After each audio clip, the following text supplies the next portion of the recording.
friends. Here for a little live session. Gonna see how many of the friends can join us today for our lunchtime live. It is 11:23 Eastern Standard Time. I'm in New York City. Some of the friends are not able to join us live during the daytime, which I completely understand. People are on different time zones, people are on different schedules, but I do know that quite a few of my friends, my supporters, my subscribers, I know some people watch this as a playback, so just want to welcome you. I'm just gonna give you another 20 seconds, see if there are other friends who will be able to join us live. Good morning, happy Monday. Hi, welcome. We are here for reading and reading sprints and book hauls and book discussions and all the bookish stuff. Good morning, my cozy little library. Such a pleasure to see you. I hope you had a great weekend. I am having a good day so far. The weekend was. Good morning, welcome. We are here for a little bookish time. So I have a lot to share with you. Finished a couple of books. I want to chat with you about them. I have a book haul or more. I want to share that with you as well. So we also going to do some reading sprints because while we're here spending time with the books, we also want to read some of the books. So one of the things I also want to catch up on today is just to kind of update my journal. I have not been journaling for the past few days because I've been saving my journaling ideas so that I can journal with my daughter because she really likes to journal. She likes to say, let's journal. But then she wants me to journal in her journal. She wants us to do like artwork in her journal. And so then my journal stays blank even though we've had the journaling activity. And listen, I wouldn't trade those experiences for anything, but it also means that my journal hasn't been being updated. One morning, she asked me, I think it was a night, before she went to sleep, she said, she was asking me what I do during the days when she's not home. And I was explaining to her all the things that I do. And she said, do you write in your journal? And I said, sometimes. And she said, no, don't journal without me. And so since then, my journal has been blank.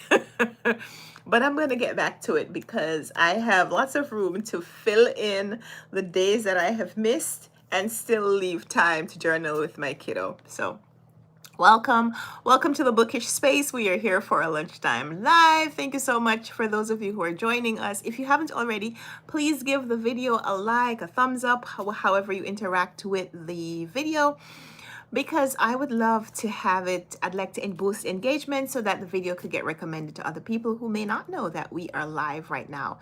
It is 11:27. I am in New York City. I'm on Eastern Standard Time, daylight saving time. Let me know where you're joining from, what your time zone is, what time it is where you are right now. And of course, I know there are some people who will be watching this as a playback. So when you interact with the video, please let me know when you're watching it, where you are, and what your time is when you're watching. So good to have you join us. Good morning. It is great to see you. Thank you so much for the comments. My cozy little library says she is ready to get the week off to a bookish start. Yeah, that's the way I like to do it. So I did something really special today. This morning, my daughter's school, they had an open invitation for all the parents or caregivers to come in and spend about an hour in their child's classroom and read with their child or just participate in a reading activity. And it was delightful. It was delightful.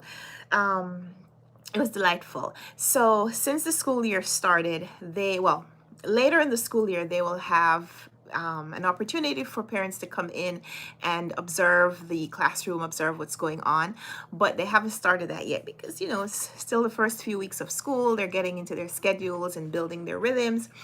But they wanted to open up for reading events. And so that was just such a delight this morning to go into my daughter's classroom and see them reading, see them choosing their own books, see them spend time quietly reading independently, but also to have an opportunity to sit with my child and read with her. And she is, I'm not bragging, I am not bragging because I do not take responsibility for this, but my daughter loves to read. She loves books, and she's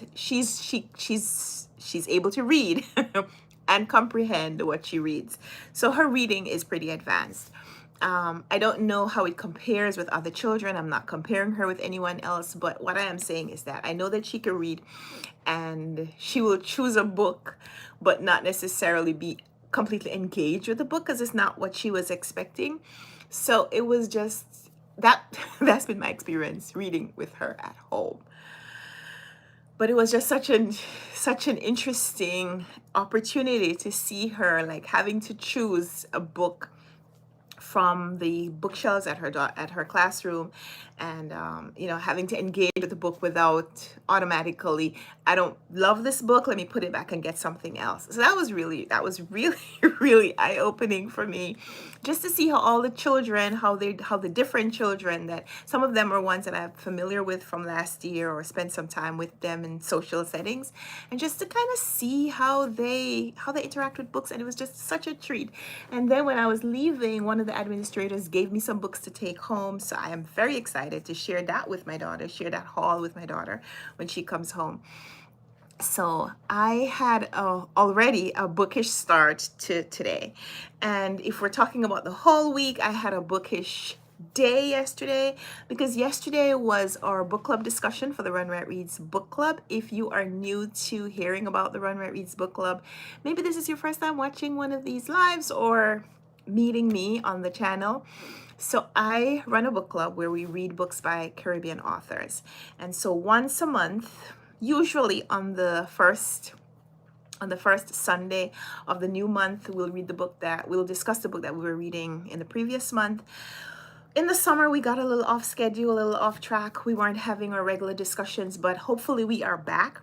And the people who were available for the book club discussion, we couldn't meet last week, so we met yesterday. So second Sunday in September. But at the end of September, we're hoping to get back to our schedule where we read the book during the month and discuss it on the first Sunday in the new month. So the book that we were reading in September was also a little different from what we had previously announced. So at the beginning of the year, I share a schedule with the books that we want to read each month for the book club. And so the book that we were going to read in August, we switched it out a little bit because this came into our lives, and everybody was excited to read this book because it's a Caribbean author, an author that we're familiar with. In previous years, we read this author's debut novel, which was Golden Child. And I loved it, and several of the people who read and discussed it with me also loved it. So when we heard that Claire Adam had a new book coming out, we wanted to prioritize it. And then more so, this book has been getting a lot of interest because it was nominated, not longlisted for the Booker Prize.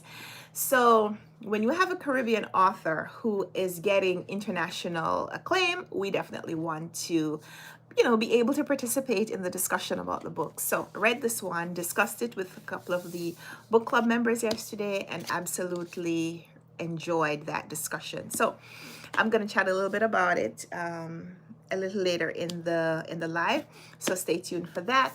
But this was Love Forms by Claire Adam, which we're going to talk about.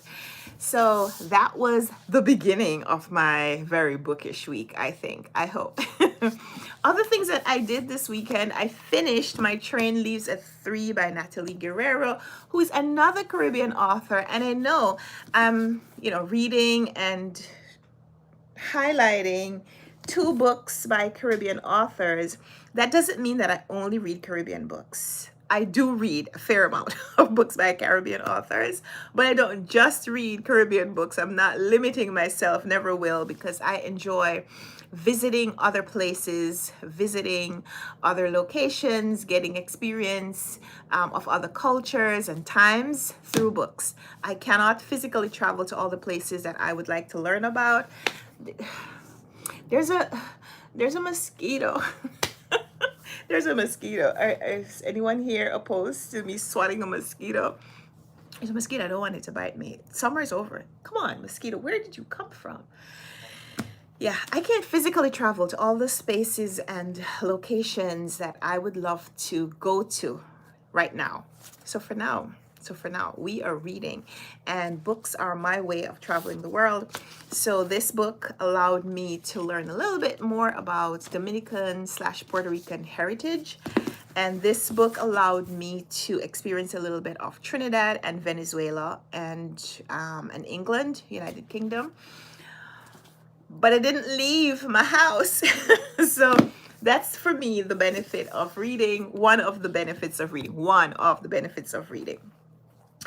I also I'm able to calm down from my own physical life when I'm reading and imagining, visualizing someone else's experience in their life, real or fictional. It helps me. If you were here last week or the week before, you may know that right now I am having a lot of thoughts about a family member. My mom has been ill for some time now, and every time I think or talk about it, I feel stressed.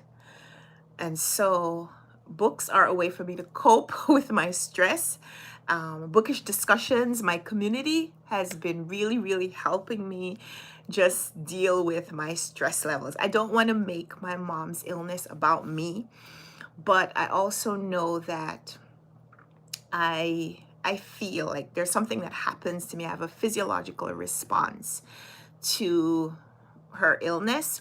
And so for me to be able to deal, I just have to keep myself calm. And you guys have been really, really helping me. So thank you. Thank you so much.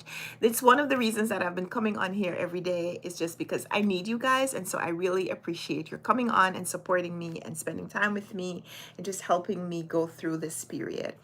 So we're going to talk a little bit about these books. I also have a package. Another book.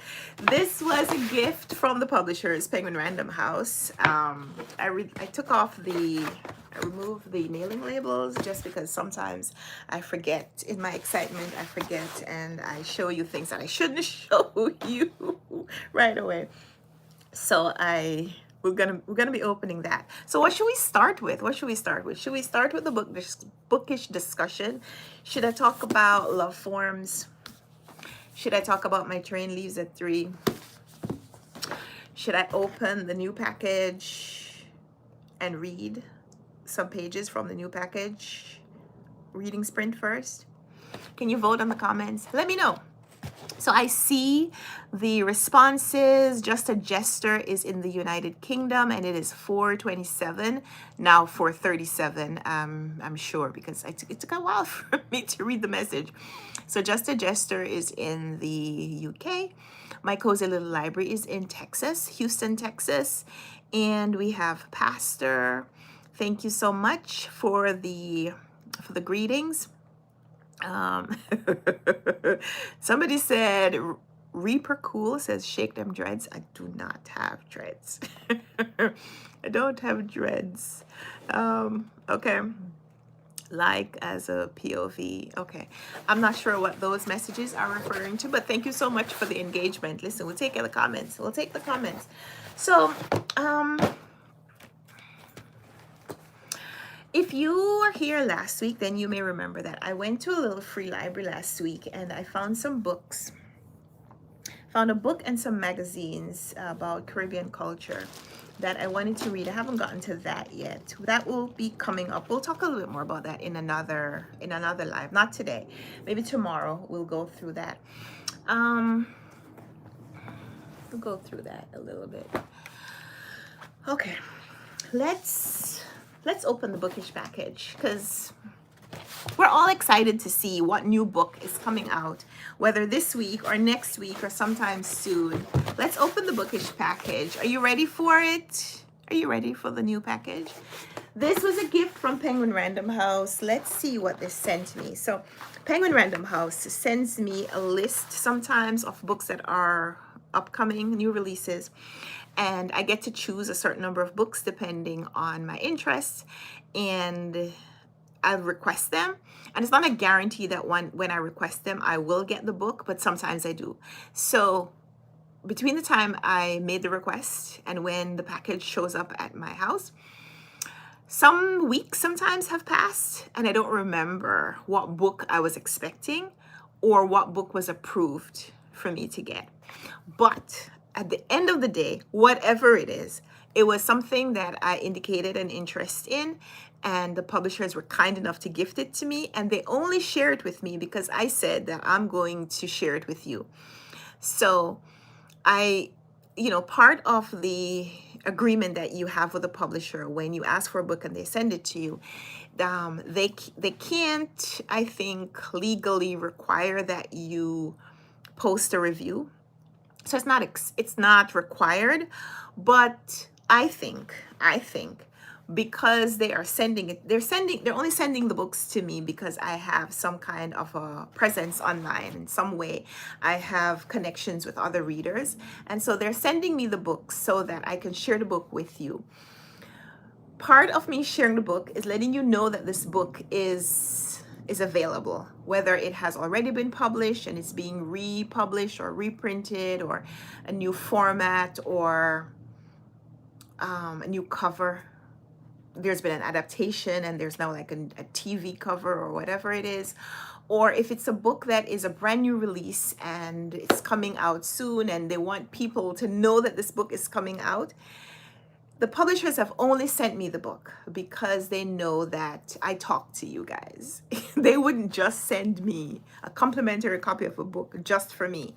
So even if I don't get a chance to read the book right away and share a review online for, hundreds of other people, thousands of other people to see potentially, even if I don't do that, I want to share the book with you as soon as I receive it. So when I get the book, when I get the package, the first person that I want to see the book is you, because you are the reason why the book was sent to me. The publishers have my address. They don't have all of your addresses. They send the book to me so that I can show the book to you. So you are the priority, not me. Not me. So we got a little sneak peek. We do know that the cover is purple. So purple is my favorite color. I get very excited about purple and fuchsia and orange and reds. It's fall, so this is like the perfect color combination for me for a new book. But look at this.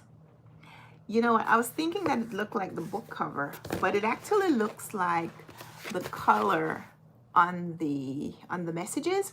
It actually looks like the color on the screen right now. Isn't that cool? I love it. So Ray J. Barton asks where I'm from. Me?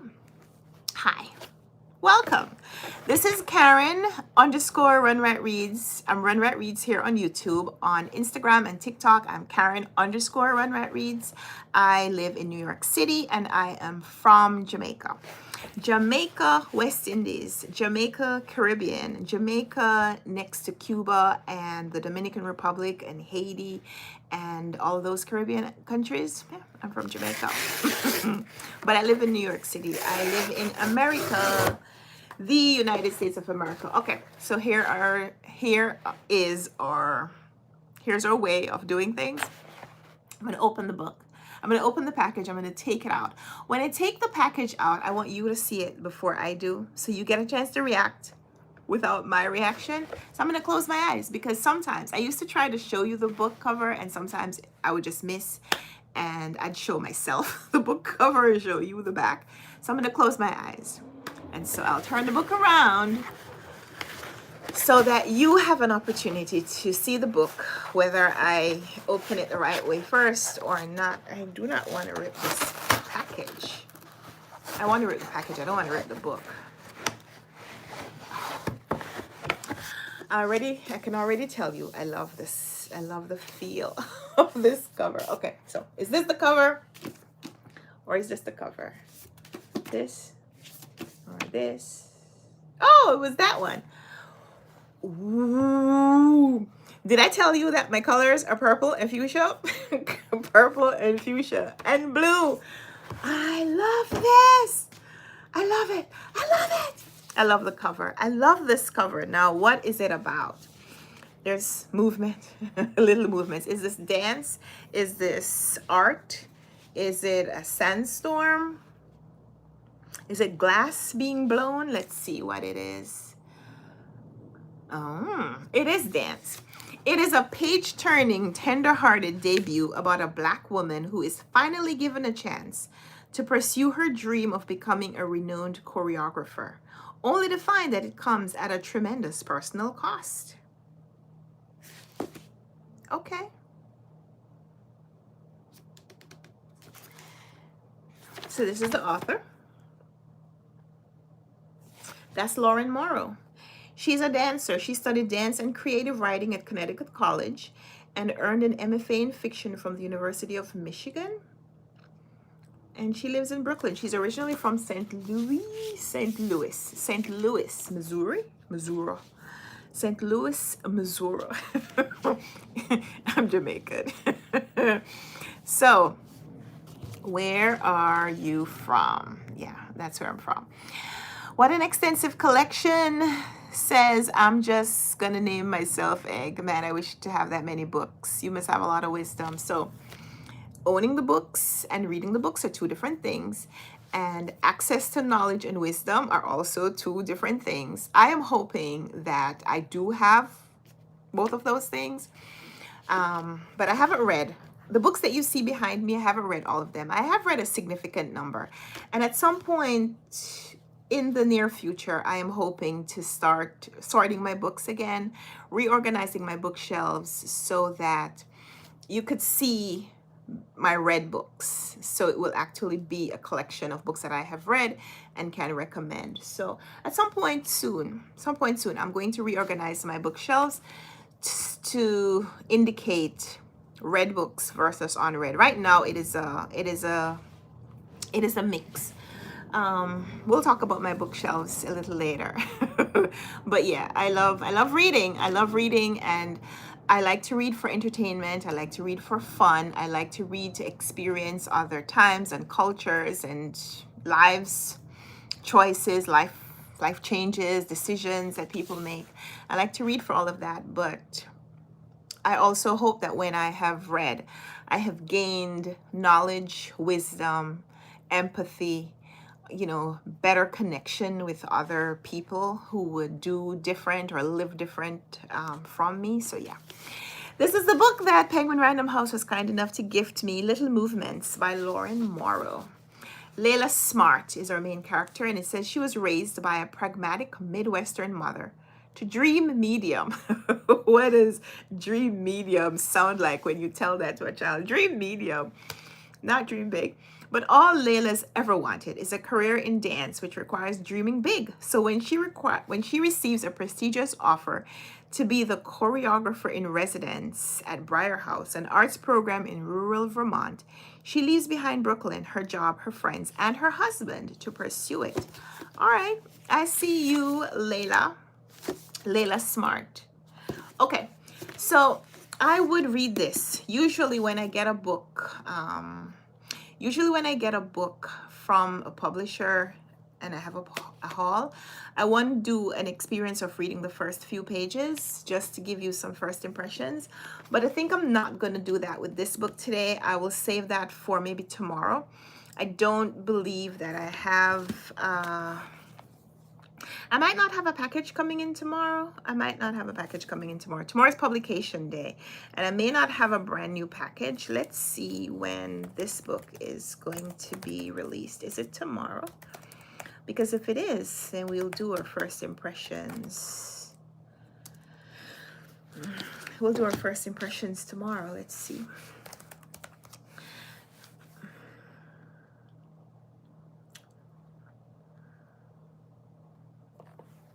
Little Movements by Lauren Morrow. Did I say Layla? Layla is the main character. Lauren is the author. Little Movements by Lauren Morrow was actually published last week. So it was published, it was released last last Tuesday. So just in case I don't have a book coming in tomorrow, I will do my first impressions in the live tomorrow. But I'm not going to read this today. And the reason I'm not going to read this today is because I just finished reading this one, and this has some of the same themes that this one does.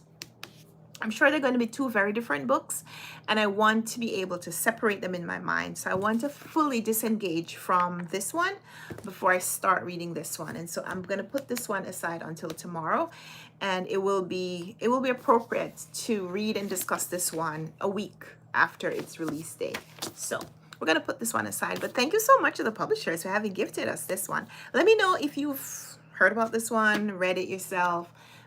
If you were one of the people who got an early access copy, or, you know, if this is one of the books that you purchased, you know, right as it was published. I know that there are lots of people who go to bookstores or have books pre-ordered and receive the book right on publication date and get started reading. That would be great to hear from you, why you chose that book and what your experience was like. So yeah, I'm going to talk about this one instead, which has a little bit of the same kind of theme. So let's start with this one. Let's start with this. My Train Leaves at 3 by Natalie Guerrero. This was also a publisher gift. The publisher sent this to me. This book was released in July, I think. And the author is of Dominican and Puerto Rican background. That's the author, Natalie Guerrero. She lives in Los Angeles, but she is of Caribbean background. So when I found this book, I really wanted to read it and be able to chat about it right away. My Train Leaves at 3 is... So other books that this will make you think of is The Poet X by Acevedo. Luster by Leila Slimani. Queenie by Candice Carthy Williams.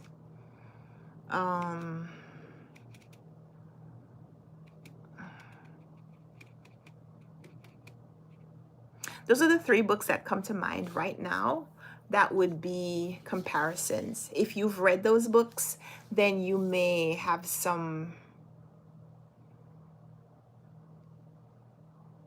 If you've read those books and enjoyed them, then you like this one. This one is a story about a young woman named Xiomara. She is Xiomara Sanchez. She's 29 years old, living in New York City. And she had a sister who was 3 years older than she was. And about a year before we pick up her story, her sister dies unexpectedly. And so when we meet Xiomara, she is a 20-something-year-old struggling with her grief. Her family has broken up in lots of ways, and she's not really sure how to go on. She's working in these, she's kind of working in the gig economy where she's able to eat and she has a place to live, at least right now. But she has this dream, or she had a dream. She still has a dream, but she's not actively working on her dream to become famous or an accomplished singer. She wants to sing. She wants to do like Broadway shows. She wants to be, she feels like she has a gift and she wants to share it. But her sister was her biggest champion. Her sister was the one who really helped push her and manage her talent and, you know, orchestrate opportunities for her to build and demonstrate her talent. And with the loss of her sister, she's lost her focus, she's lost her center, and she's not really sure what to do. Combined with that is the fact that it seems like she made some kind of a promise that now that her sister is gone, she will not pursue this dream anymore. And so this passion that she has, this real passion that she has for singing and for performing, she's finding ways to barely keep it alive, like barely feed it, but not feed it enough that it can grow and actually develop. So she has this job where she's working in a diner kind of experience where they sing like show tunes for their patrons. And she does it enough to have the job, but she doesn't do it enough for her to, one, be noticed by anyone who may come in and have any connections that could help her move her career forward. But she's also not even doing it well enough to keep her employers happy. She's just barely managing. And so I think part of the experience of this book is just kind of being in the, it's like a quagmire, being in the dumps with this main character. And being in the dumps is not pleasant. So reading about what this main character, what she experiences and what she signs herself up to experience, like what she chooses, how she just like self-sabotages, is really difficult to read, especially if you believe in her. Like if you believe in her gift, if you sign up to champion for Xiomara, it is very difficult to read about the choices that she makes. Very difficult. There's a mother-daughter relationship here that is also very difficult to read, because I think in Natalie Guerrero trying to show Xiomara as a main character, because she is so far down in the dumps, the other people around her have to be less brilliant. And so they're not fun. They're not fun to be around. These people that are in the background, or in the periphery of her life, they're not great people. They're understandable. Some of them are even sympathetic in some way. But there is a lot of this book that is just very difficult to read and experience if you're looking for Xiomara's star to shine. She makes some really terrible decisions, and she allows herself to be taken. She allows herself to be manipulated, and like there are a couple of instances where she's been manipulated, and one of the people in her circle say to her, like, didn't you know that? And it makes you question, as the reader, it makes you question, like, yeah, Xiomara, didn't you see that? Like, I can't be the only person, like me as a reader, I can't be the only one who sees that there's no good that could come out of this, right? Xiomara, like, seriously, what are you doing with your life? But she is 20 something, and it is the period where it's that period of figuring out what you want, what you should do to get what you want, making sometimes big decisions, sometimes big sacrifices, deciding how much of your past you need to let go of to actually make a step towards the future. Deciding who of your friends, like your high school friends or your college friends or your neighborhood friends, which of those people will actually be there for the long haul, which of those deserve to be your adult friends. So there's a lot about this book that you can experience alongside this young woman, and it's not pretty, but it's also very real. So this book, the word I would use to describe this is kind of gritty. I'd say this is a kind of a gritty experience, but it's also very realistic, because it shows the reality behind pursuing something that just won't let you go. Like there's like every indicator to Xiomara and everyone around her that she should let go of a dream, except she knows that it's not a dream, it's a passion, and it's not a dream, it is her destiny. And there is a difference, and it is about her figuring out what that difference is, and how to incorporate that understanding or acknowledgement in her day-to-day life, in her decisions. So I'm going to recommend this because where the story goes, really justifies what happens before. Where the story goes justifies what comes before. But it's hard while you're reading the come before to see that there is any way that this could have a good ending, but it does. So My Train Leaves at 3 by Natalie Guerrero.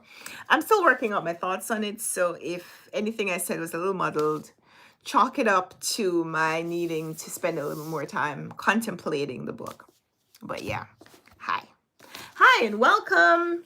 So that was My Train Leaves at 3 by Natalie Guerrero. This is a newish release. It came out, I think, in July. And this was a gift from the publishers, Penguin Random House. And okay, this was their Penguin Random House imprint. So I was very happy. Oh, One World. This was their One World imprint. So I was very happy that they sent this to me, and I am so happy that I read it and now can talk about it, because if you are new to hearing me chat about books, then I will let you know that I read a lot of books by Caribbean authors. I am here for Caribbean voices being mainstream, being being available everywhere. So I will always read and promote the books by Caribbean authors, always, always, always. And I was very happy that the publisher sent me this one to share with you. So if you have read this, if you've seen it, if you would be picking this up now based on anything I said, I would love to hear that from you. Thank you so much for being here. We got a new subscriber from Indonesia. Welcome. Thank you so much for being here.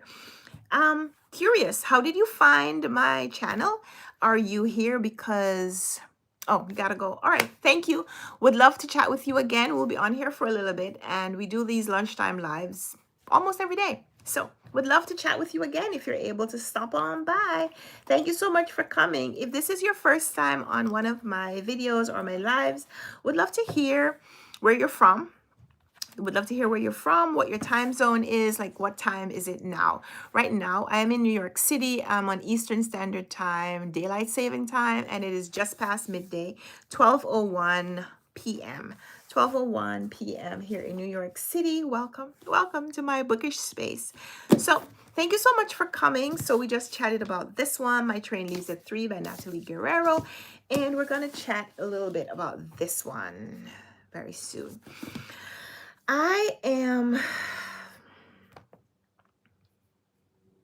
Before we talk about this, we have to do a reading sprint. We haven't done the reading sprints yet, and we've been on here for about 30 minutes. So we're going to set a timer for 15. Should we do 15 or 20 minutes?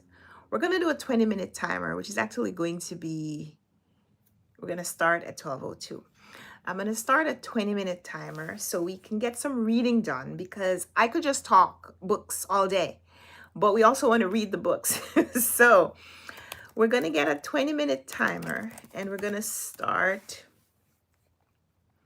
in a few seconds. Our 20-minute timer is going to look like this. 20 minutes. We're going to set 20 minutes to read something. I'm going to have to get a book to read, because I was planning to read the book that I just unboxed. But like I told you, I am not going to read that today. I'm going to save this for tomorrow, because, oh, so I should tell you now, because I just finished wrapping this up. The reason that I'm not reading this right now is because I just finished reading this. And both of these, I think, are going to be about women pursuing passion for the arts. So in this one, we had Xiomara, who wants to be a singer, but she didn't just want to be a singer with like a track. Like, she didn't just want to go make demos in the studio. She wanted to be more like a Broadway singer, which involves some amount of movement, some amount of dance training. And so we saw her in this book actively going to dance class and dance auditions. Like we saw her auditioning for a role in a play, and while she was a really good singer and a natural singing talent, she had to work on her dance ability. So I don't want to finish this and then pick this one up right away, because I don't want two books that are about dance back to back. One of the things that I used to do, and I haven't done in a few months just because I fell a little behind on making videos in the summer, but I used to do book links videos where I would show the link between a book that I read and the book that I read before it and the book that I read after it. And I like to see, you know, threads that connect books together, but I don't want to read a book or two books that have the, very similar themes, like such similar themes. I don't want to set that up right away, because that could make things, it could create comparisons where they don't need to be. So I need to just finish this for a couple of days, finish this over the weekend. No, I finished that. I finished this today. I finished this today. I finished this over the weekend. I finished this today. But I don't want to start another book that has such a similar theme. So I'm gonna put this down. I'm gonna set a timer. I'm gonna set a timer for 20 minutes so we could read. But before we start reading, let's get a book. I was going to read that. I'm not going to read that. So let me see my TBR. What else I need to finish? I have a lot of books on the go that I need to finish. But a couple of them are, I don't have yet. Oh, I need to check this off. I need to read some books for the BookTube prize. So let's take a minute. Let's take a minute to go get the book that we want to read for the reading sprint. We're going to start the reading sprint in 1 minute. So we have a minute to go get a book. Go get a book to read. So let's pause. Go get books. If you have your book in front of you, that's even better. But I need to go. So I'll be back in 20 seconds or so.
Okay.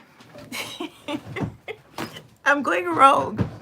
I went rogue, guys, because I have a lot of books that I could read, but they are I can't read a lot of them for one reason or another. So I picked up a couple of other books that have come out recently. Like the publishers sent me books that I wanted to read. And so, there I have books on a shelf, on a cart. And I have books on a cart that I know that I should get to. They're not on my official TBR for this month. But if I could read them, that would be great.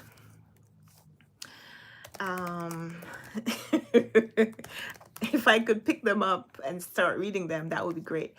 But I wanted to read something that's different. I wanted to read something that's a little different. Okay. All right. So I picked up this book. I'm going to show it to you in just 1 second.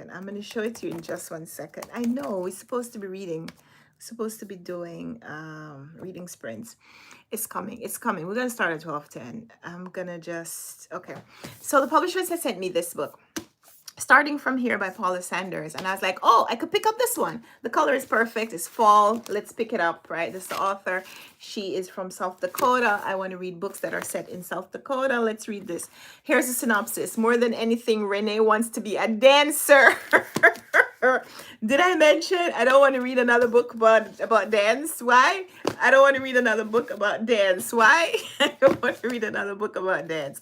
So I just finished this, so I can't read this, and I can't read this, so I had to put that one back. But I thought I'd just bring it to show you that a lot of the books that I have seem to have such similar threads that I don't want to pick them up. So I'm going to go with this one. The publisher had sent this one to me. We unboxed this last week, and I put it up on my TBR shelf. So let's pick this one up. This is Second Chance Romance, and two people who used to be roommates have just been notified that they have inherited a brownstone, I think, and they need to come back into connection with each other to deal with this inheritance. So this is not yet published, not yet released. It's going to be released at the end of September. So September 30th is the publication date. This is a little longer than I was hoping. It's a little over 400 pages, but I think it's going to be a good read. By good, I don't know what the book is. I don't know how the experience of reading the book is yet, but I like a paperback. I like to collect hardcovers, but I like to read a paperback. Like, do you see this? This feels good. This feels really readable, like floppy paperback. This makes me want to go curl up on the couch with my blanket and a cup of hot chocolate or some soup and read. So this is the book we're going to do in our reading sprints. And I know we went a little bit over the time, but we're going to start. We're 20 minutes start sometime now. So did you find your book? If you did, if you found your book to read with me, let me know in the comments what you're going to be reading while I'm reading this. So we're going to set a 20-minute timer that starts now. We're going to read until 12:32, I think, by the time we start reading. Time just goes. So 20 minutes starts now. Let's see how far we can get to. If you're new to the live, please like the video, give it a thumbs up so it will boost the engagement, and drop in the comments what you're reading during the reading sprint. Can I leave a comment? I don't know. All right. I'm reading this.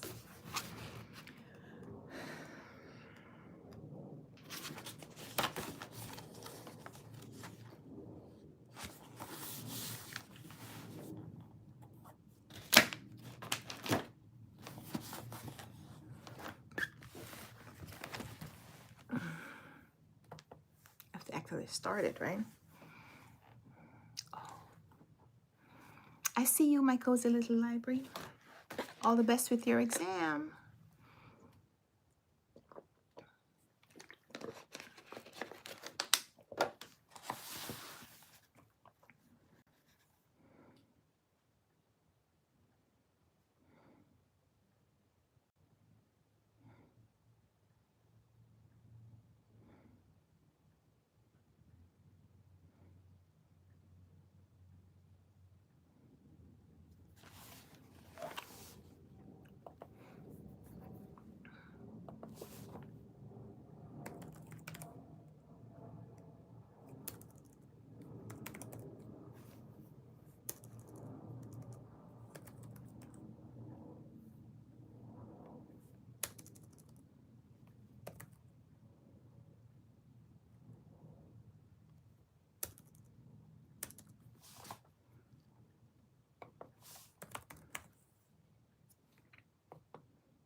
So we're just about halfway through the reading sprint. 10 minutes. 10 minutes has gone by.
All right, we have about 20 seconds left on our 20 minutes.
Okay, so our reading sprint is officially over, but I want to keep reading. Okay, I'm 2 minutes, I'm 2 pages away from the end of a chapter. I just have to. Oh, and I'm reading this.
Okay.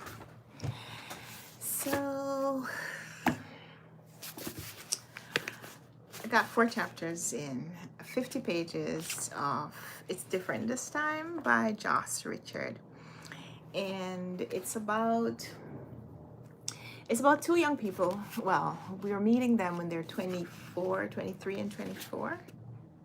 21. Oh, we meet them when they're 21 and 23, and they're roommates. We meet them, they're 21 and 23, roommates in New York.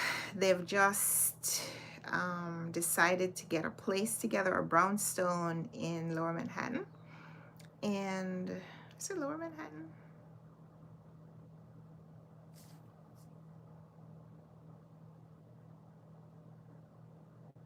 Perry Street. It's gotta be.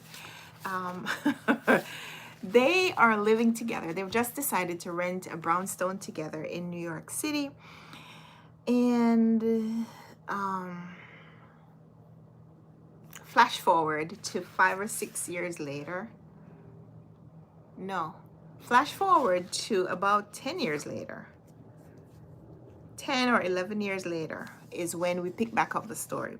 So when we pick up the story, the female main character, her name is June. She's living in Los Angeles, and she is an actress. Yeah, she's an actress. Another, I didn't expect that, but I think this story is not so much about her career. It's more about her life, because I think it's a romance. So a lot of the books have the same themes. Okay, so we're reading about this woman. She is acting in a show, and it's just been not so much canceled, but it hasn't been renewed. And so her agent tells her she needs to go back to New York and audition for other things, Broadway specifically, off Broadway as an alternative. So right when she is trying to decide what she's going to do next, because she's not convinced that she wants to go back to New York, because she lived in New York, she is in California trying to make it as an actress there, because there are 2 distinct centers for acting careers in the United States, right? There is one industry in California and another industry in New York City, and they're not the same. But it seems like she had given up on the New York part of her career, and she's now trying to make it as this California actress. And she's been in this regular program, show, a TV show of some sort, and it's just been decided that it's not going to be renewed, so she needs to figure out what's next. But her agent is trying to move her back to New York. And just when she's about to figure out whether or not she wants to do that, she gets this message from an attorney who lets her know, well, she needs to come for a meeting. So when she goes for the meeting in person, she finds out that she's inherited she's a new part owner. She's inherited this jointly with someone else, this brownstone that she used to live in. And the person that she is going to be sharing ownership with is the person who was her roommate. And so we know that there is some history. They lived together for some years, and then there was a point where they weren't living together. And obviously when she moved to California, she wasn't in touch with him anymore. So we know that their relationship didn't end well. They weren't keeping in contact for the years that she has been away.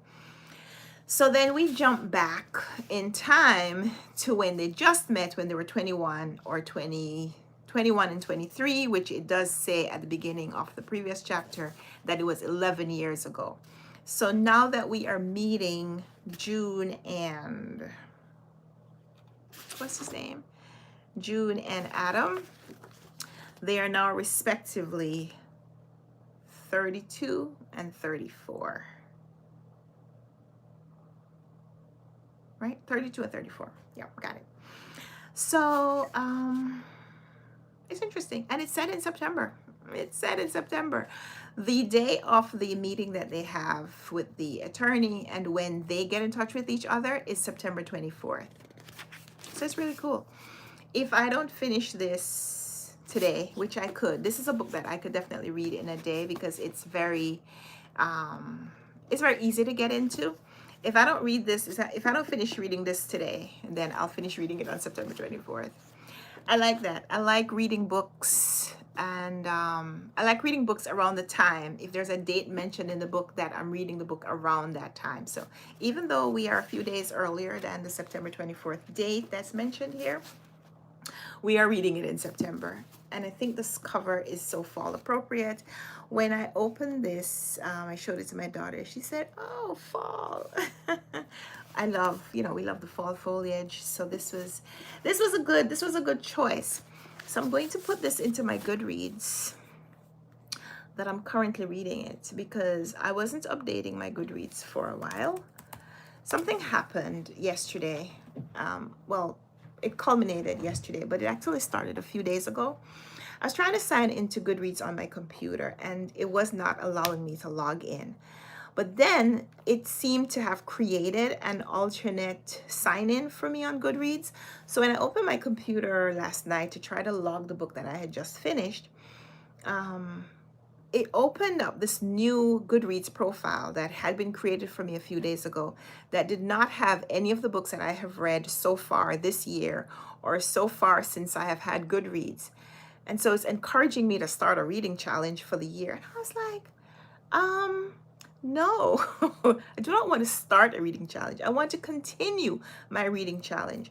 So far, I have finished 70 something books for the year. I am not interested in starting from zero. No, I am not. So I'm going to log my books. I'm going to add this to my currently reading stack. And I put in the ISBN.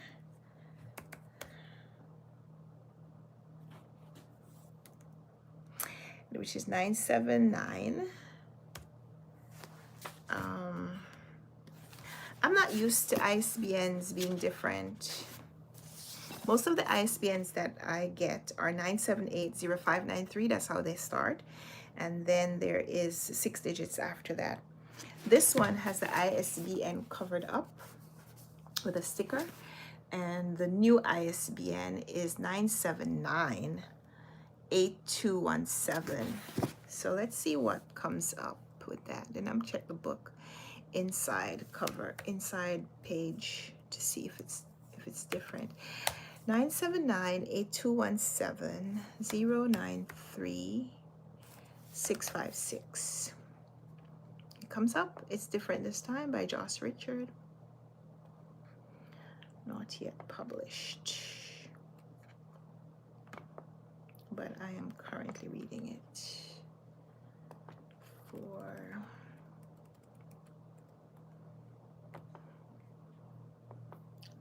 publisher gift. So I tag my books on Goodreads. I created some tags that are meaningful to me on Goodreads. So when I add a book, I select a tag that corresponds to it. So all the books that I read by Caribbean authors, except for instance, go into a specific folder. And I'm sorry I can't show this to you right now, because I just don't have it set up so that I could show it to you. But I'll just tell you. I'll walk you through my process. So these books that I've gotten from the publishers, I created a tag, a folder, so that when I read a book that was gifted to me by the publishers, and this one is Penguin Random House, when I read my Penguin Random House gifts, I log them. So at the end of the year, just looking on Goodreads, I will know how many books I read that were gifted to me from the publishers.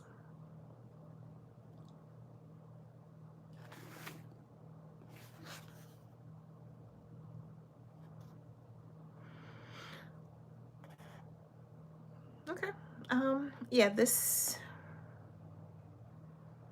ISBN is different, 9798217.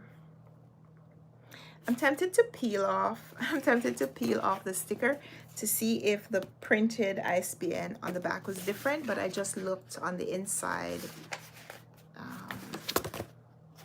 on the info page, and it is what it is printed on the back, 9798217. So that's where I am. I read 50 pages.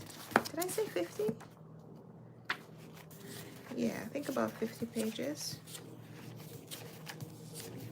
Yeah, exactly. Chapter 5 starts on page 50.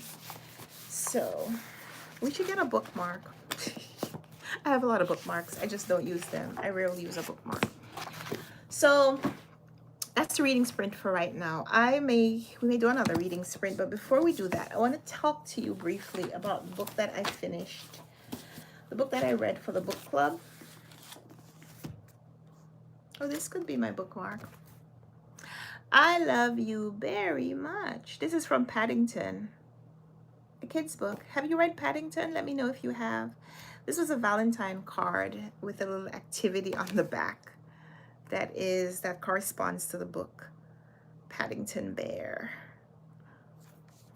I don't have a copy of the Paddington Bear book, but we did get some Paddington Valentine cards a few years ago. Friends sent them to me. All right, so we're putting this aside and we'll pick it back up later and I'll tell you more about it. So I told you what happened in the book. Did I tell you how I felt about it? I feel like I should say a few more words about this. I'm really engaged. I'm really interested to see where it goes. I like characters that are a little older. So I wouldn't want to follow these characters when they were 21 and 23. Not that there's anything negative about that, but I prefer that my characters are a little older, a little wiser, a little bit more experienced. So reading about people like in their 30s still trying to figure out, you know, where they want to go in their careers and things like that, that's still interesting to me. That's more interesting to me than reading about 20-year-old characters, because I just feel like the 20s are just the period for experimentation. This the period for figuring out what it is that you really want to pursue and trying a few things. The 20s are not for the 20s are not for making all the big commitments. Not that you shouldn't or couldn't make commitments, big commitments, and be happy with them. I just think that some people need to wander, some people need to experiment, some people need to travel. Physical journeys or mental experimental journeys, that kind of thing. So the two main characters in this book, they're both from different places and they have landed in New York, and they are both pursuing higher education, trying to figure out what it is that they really want to study and getting certifications or accreditations or experience towards those goals. And we do know that at least for the woman, for June, we know that she veers slightly away from what it is that she's studying. Like I think she's studying theater arts, but she's not a okay. So she tells us when she introduces herself, she says she's 21 from Toronto. She just graduated as a theater major from Columbia, and she's living in New York. She is currently working at another place. Where is she working? She's working. She has a job. She's working in a bookstore. That's where they meet. She works in a bookstore. So I like that little bookish link. And then Adam. How does Adam describe himself? Adam is 23. He's currently studying at the Culinary Institute. So he's a chef. Or he's becoming a chef, training to become a chef, and he works at a diner and he likes to cook. Yeah, he's training to be a chef. And so they're 21 and 23 when we meet them, and we get a little bit of a sense that they maybe grow together because they spend some years being roommates and being getting to know each other, getting to know themselves and getting to know each other. And then we get some period of separation where they're able to pursue other interests, where they're able to develop separately, and then they come together. I really like that. I love a second chance romance. I do.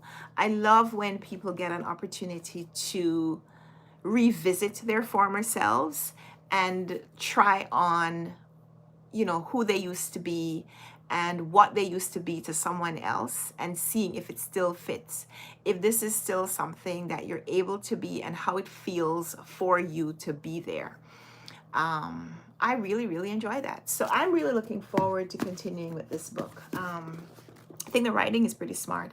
There are a few peppered instances of crude language, which I'm not, I could do without that, but I don't fully expect that. I don't expect my novels to be scrubbed free of language that I don't personally use. So I'm able to read over those things without it bothering me. What is really tough for me is like when a book just like it uses coarse language as like a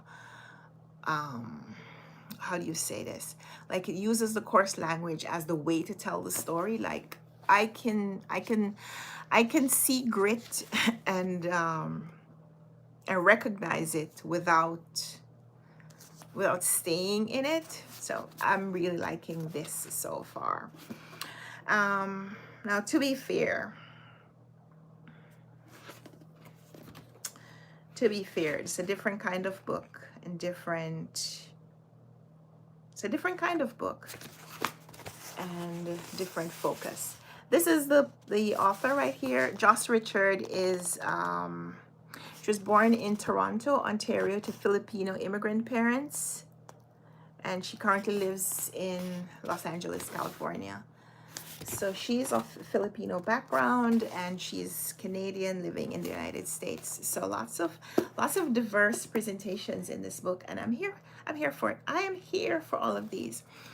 So I'm going to talk about this briefly, and then I think we're going to wrap this up because we've been on here for a little bit, and I love spending time with you, but I have some other commitments out of the house. So finished reading this, and I will make a review video because a few of the books that we've read for the book club this year I haven't made videos about, but I need to, because when I enjoy a book, I want to shout it from the rooftop so you can get an opportunity to know what the book is about and possibly read it and enjoy it for yourself. So, Love Forms by Claire Adam. This is longlisted for the Booker Prize, so you'll hear probably lots of people talking about it. And I will probably I'm going to read at least one other Booker nominated novel, which was the book we got, one of the books that we got last week, which was The Loneliness of Sunny and Sonia, or Sonia and Sunny, by Kiran Desai. I know that's also longlisted for the Booker.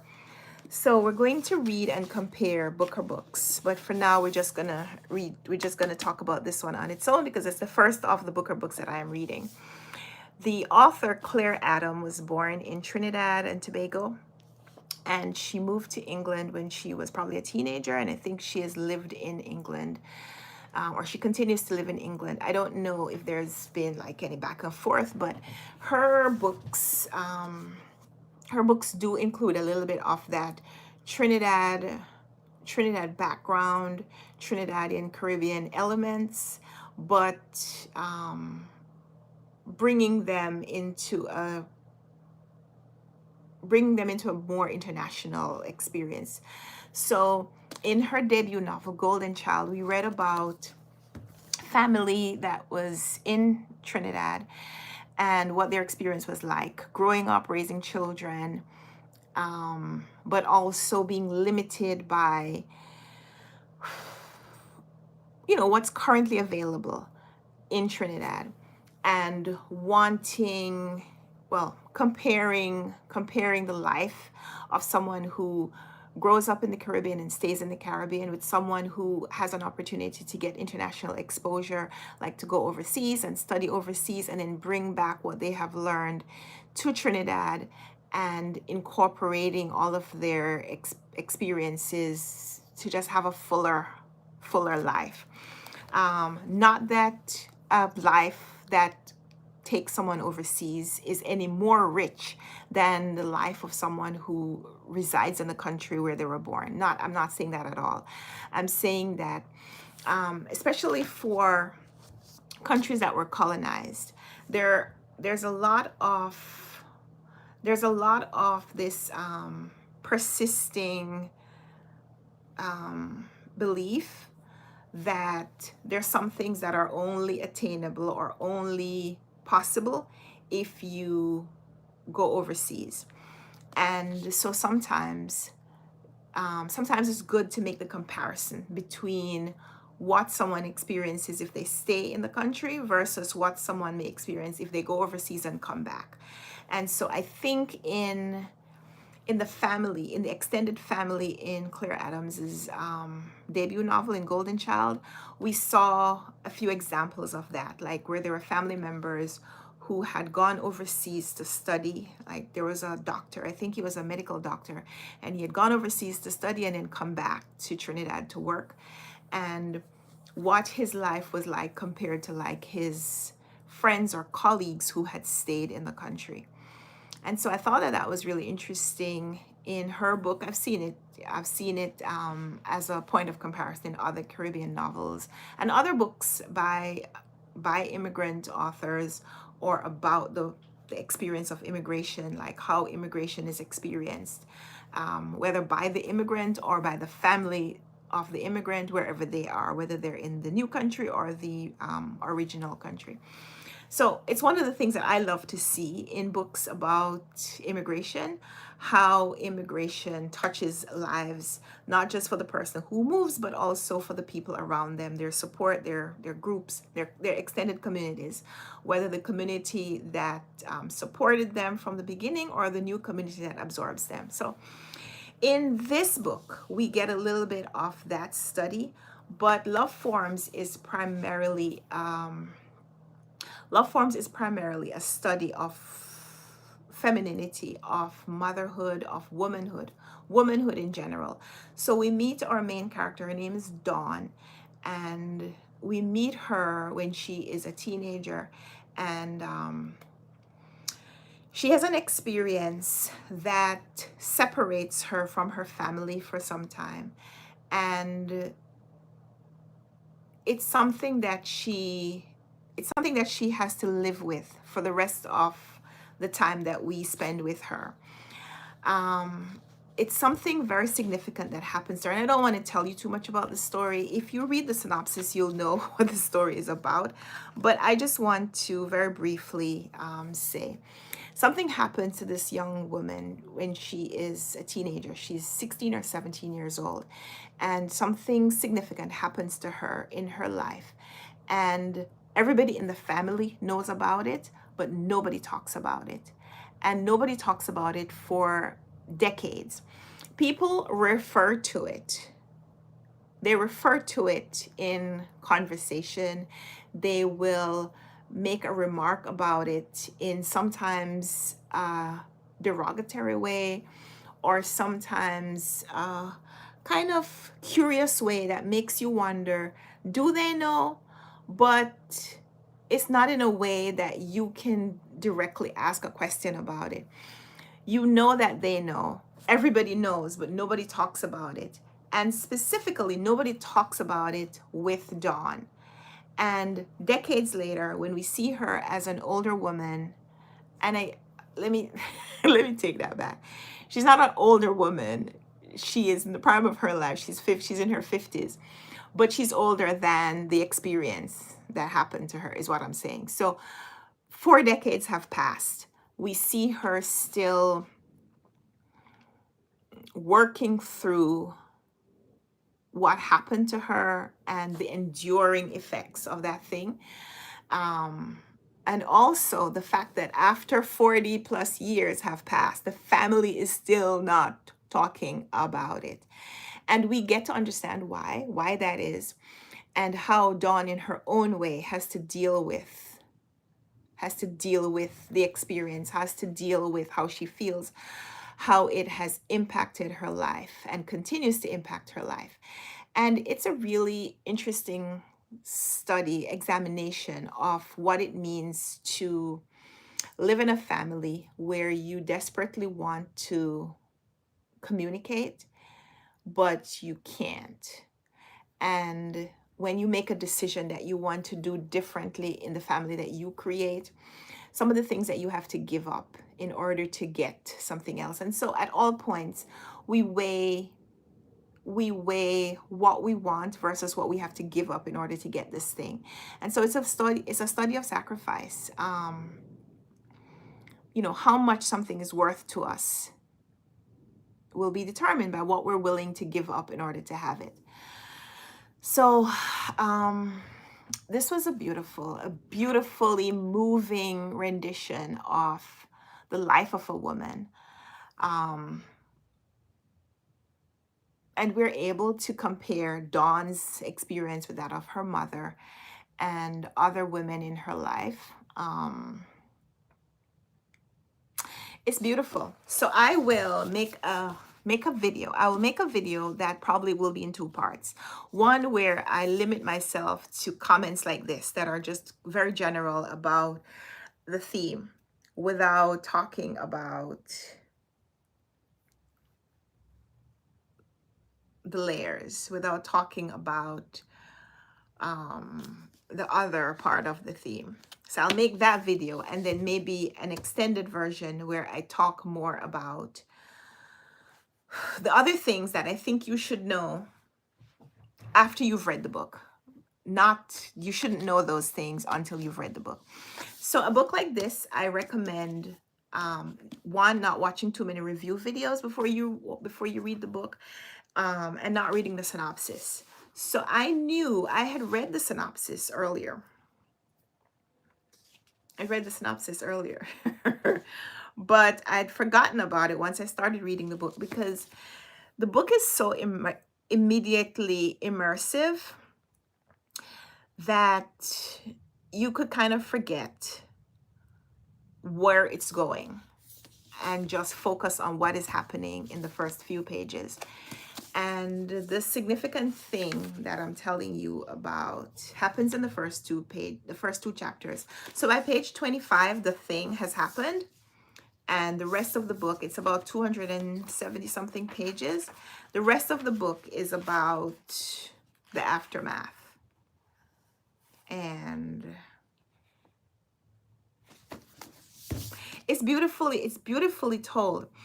It's beautifully told. It exposes some of the geopolitical issues of Caribbean culture, Caribbean life, Caribbean experience. One of the things that she talks about here is about race/colorism as it's experienced in countries where it's not so much racial background, like black versus white, or native indigenous people. It's more about social class that has developed along those kind of color lines, but also not necessarily color meaning racial color. It's more about presentation. So in this story, our main character is white presenting, even though she tells the reader that only one of maybe her grandparents or great grandparents is actually white, that others are Indian or native people, but they're very fair skinned, and they have social acquisitions, financial acquisitions that give them social class, or social standing, not social class. They give them social standing. So they're treated as white because of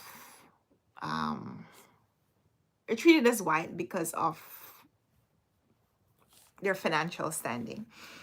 And it's something that's really interesting to read in this book because of who the author is. So she is, at first glance, she may appear to be white, but she is, I guess, what some of the books used to call Creole.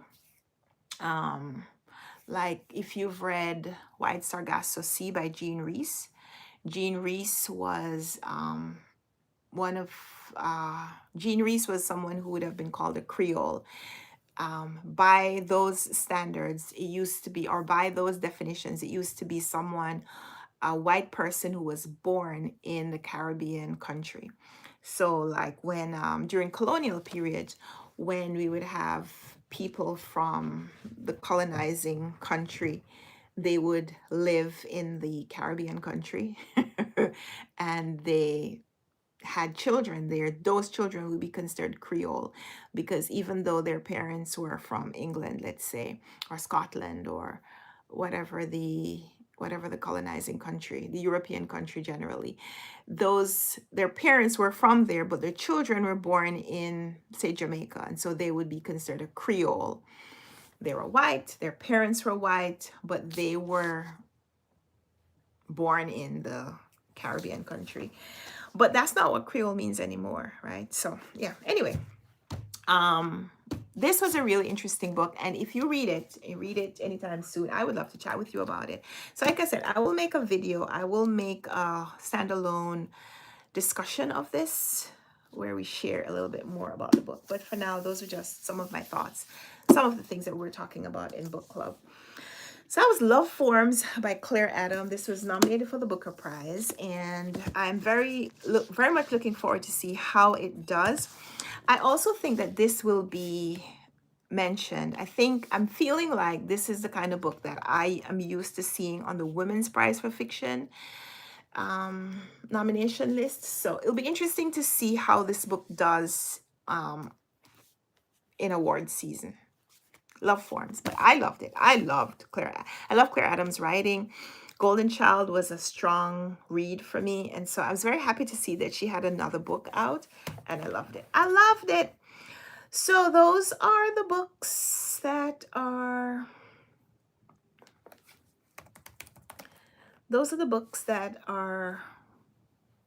in my space on my table today. Because I mentioned it, I'm just going to look up the definition according to Google for Creole. So in Google Dictionary says a Creole is a person of mixed European and Black descent, especially in the Caribbean. Creole also refers, of course, to the way of speaking, the mother tongue formed from the contact of two languages through an earlier stage. So like they speak French Creole or Haitian Creole, but in terms of the people, the Google definition says it's a person of mixed European and Black descent.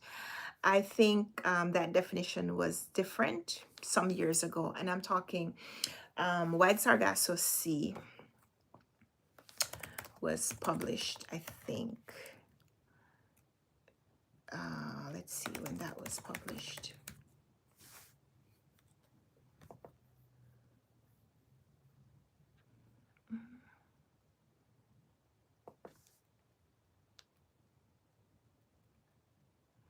$1966. Okay.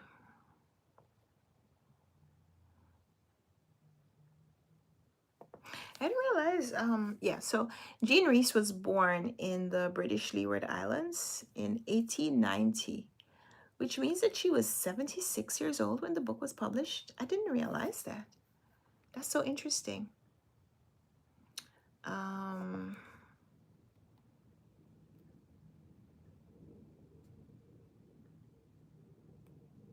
Right. So Jean Rhys was born and grew up in the Caribbean island of Dominica, but she moved to England when she was 16. She was sent to England, I think, to complete maybe like her tertiary education. I think they said she was sent for her education. That's just so interesting to me. I did not realize that she was that age when the book was published. See, learn a little bit of something. So thank you so much for spending some time with me today. It is 10 past 1. It is 1:11 actually, turned 1:11. I'm going to be reading. I'm going to be spending some time with this book.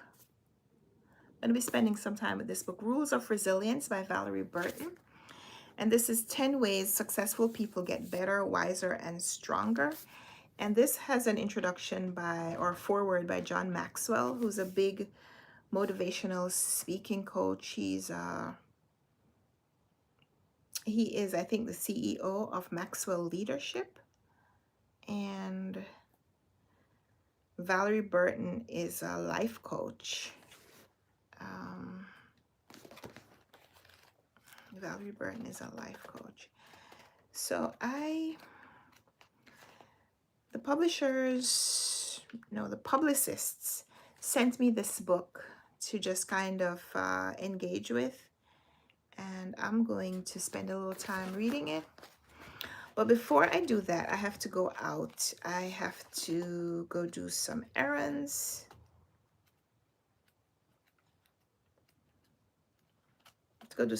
Before I read this. But I will try to spend some time with this later today. I also haven't gone for my walk yet. I'm trying to walk about 10,000 steps every day, and I haven't gotten there. I haven't gotten there yet. So I haven't gone out for my morning walk just because I spent my time that I usually go walking. I spent at my daughter's school this morning, which feels like such a long time ago, but it wasn't. And since I came back, I've been sitting, so I need to go walk. But thank you so much for spending time with me today. We'll be back tomorrow, hopefully, for another lunchtime-ish live. And I hope you join me for it. If you haven't already, please subscribe to my channel and turn on the notifications so you'll know when I'm on live, because I don't always get an opportunity to announce it in advance. If I can, I will. I'll post it on the community tab so it will come to you. But I'd love for you to subscribe and click to get notified so that when I come on live, you'll know that I'm on live and you can join me. But I really enjoyed chatting with you. I enjoyed spending time with you today. My cozy little library says I was doing so well doing my walks, but I fell off the last couple of weeks. Need to start again. Yeah, same here. I was doing a lot more walking like at the beginning of the summer, but things got a little, like my schedule, once it gets a little sidetracked, sometimes it's hard to get back on schedule. And that's what you're saying too. It can be hard. But last week I was out almost every day. I got between 7 and 10,000 steps almost every day last week. I think every day. My hardest times for me to get my full walk, my full 10,000 or close to it, is on the weekend, especially on Saturdays when I go to church. There is time to walk, but sometimes it's not, it just doesn't seem possible. It just doesn't seem possible. So I try to get it when I can, and when I don't beat myself up about it. It's the averages, it's the habit. It's the habit. And when I do walk, I feel better. So when I am walking regularly, if I miss a day where I don't get to walk as much, move in different ways, the way I feel will kind of prompt me to want to go back to do it. So I think it's all about balance. And as long as we are getting the averages, we'll be all right. I hope. I hope. We definitely want to keep a regular exercise routine going though, because I feel much better when I get some good activity, whether a walk or a run. I feel much better when I do it. So thank you so much for spending time with me today. I hope you are having a lovely day and that it will get even better as the day progresses. If you're watching this as a playback, thank you so much for spending time with me, watching and engaging with the channel. And I'll be back tomorrow, hopefully, with another one of these. And I hope you join me then. Until we come back, I hope you find some great books to read and enjoy everything that happens in your bookish space, bookish life. And yeah, happy reading. Thank you. Bye.